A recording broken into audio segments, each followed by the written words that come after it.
Chers compatriotes, je ne serai pas long. Très bref. Mais écoutez bien ce que je vais vous dire.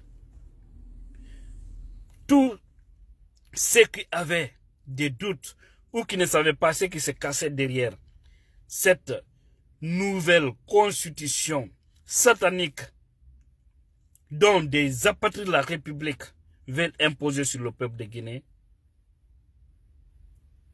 Et aujourd'hui, tout est clair. Malik Sanko nous a fait les grandes révélations par rapport à ce projet. Vous allez le suivre tout de suite. Vous allez voir cet apatride de la République, ce qu'il est en train de faire et ce que les gens qui lui ressemblent sont en train de faire pour ruiner toute une nation. Parce qu'ils veulent qu'un vieillard meure au pouvoir. Je vous prie de l'écouter. Une belle occasion pour l'un des ténors du parti au pouvoir de mettre les pendules à l'heure. On vous dit, le président viole son serment. Non, il n'a violé aucun serment. Le professeur Alpha Condé a le plein droit de proposer aux Guinéens le référendum qu'il sollicite. Et ce référendum, c'est nous, le peuple, de par notre clameur, qui le revendiquons, car nous voulons moderniser nos institutions. Que personne ne vous dise qu'Alpha Condé veut un troisième mandat. Il n'y a pas de troisième mandat. C'est un faux débat qu'on nous a imposé. Le professeur Alpha Condé, de par le référendum qui va être adopté, nous allons avoir une nouvelle constitution. Et cette nouvelle constitution va entraîner un changement de régime qui nous amène à une 4e république. Cette 4e république donne le droit à chaque Guinéen, y compris Alpha Condé, de postuler en 2020. Alpha Condé n'a pas besoin d'un troisième mandat. Mais aujourd'hui, ils ont besoin d'une nouvelle constitution pour avoir une 4e république dans laquelle Alpha Condé sera candidat. Voici tout ce qui se cache. Et là, c'est à nous,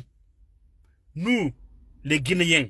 Si 100 personnes arrivent à prendre en otage tout un peuple, plus de 12 millions, je vous dis, ce ne serait pas eux les fautifs, mais c'est nous autres.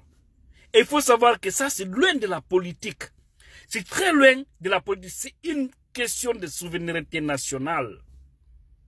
Alors, que tu sois cultivateur, que tu sois boulanger, que tu sois mécanicien, que tu sois militaire, gendarme, policier, homme politique, médecin, enseignant, bref, société civile, homme politique, homme de rang, ça nous intéresse et ça nous concerne.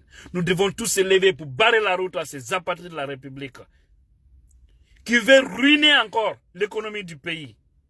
Nous sommes tous d'accord qu'aujourd'hui, la majorité des Guinéens sont dans une grande souffrance. Nous sommes tous d'accord qu'aujourd'hui, la Guinée n'a presque pas de routes, c'est une honte. Nous sommes tous d'accord qu'aujourd'hui, en Guinée, les routes sont très très mal faites.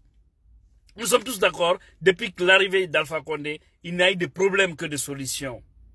Nous voulons encore mener notre vie dans cette souffrance. Nous voulons continuer dans cette situation dont nous vivons, dont nous voyons chaque jour en République de Guinée, l'insécurité, l'impunité, l'insalubrité, l'ethnocentrisme, le manque d'électricité, le manque de routes dignes de nom, avec un homme qui avait promis de rattraper 50 ans en 5 ans. Si ça passe, ce ne serait pas eux les fautifs, mais c'est nous, autres Guinéens. Vous êtes informés, vous êtes alertés. Peuple de Guinée, à nous de prendre notre destin ou à laisser ce qui reste clair. Ce n'est pas un problème de dire ça. Ce n'est pas un problème de destin ça. Dieu dit, mène le combat, je t'aiderai dans ton combat. Mais on ne peut pas croiser les bras pour dire que ça ne marchera pas. Si nous voulons que Dieu nous aide, nous devons prendre le devant. C'est loin de la politique. Pour ceux qui disent, journalistes qui s'asseyent, pour dire les hommes politiques sont comme ça. Asseyez-vous là-bas, dit hommes politiques. Un jour, ils vont venir fermer tous vos micros. Et là, vous allez vous retrouver dans la rue comme les autres. Qu'Allah nous sauve. Mais bien avant, sauvons-nous d'abord. Je vous remercie.